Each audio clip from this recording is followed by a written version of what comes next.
Minsan gusto kong magsumbong sa'yo kapag pagod na ako.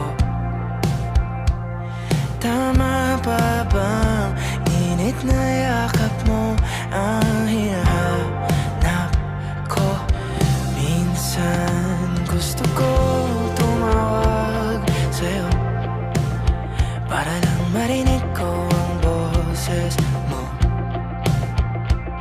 Mali na ba kapag nakangiti ako?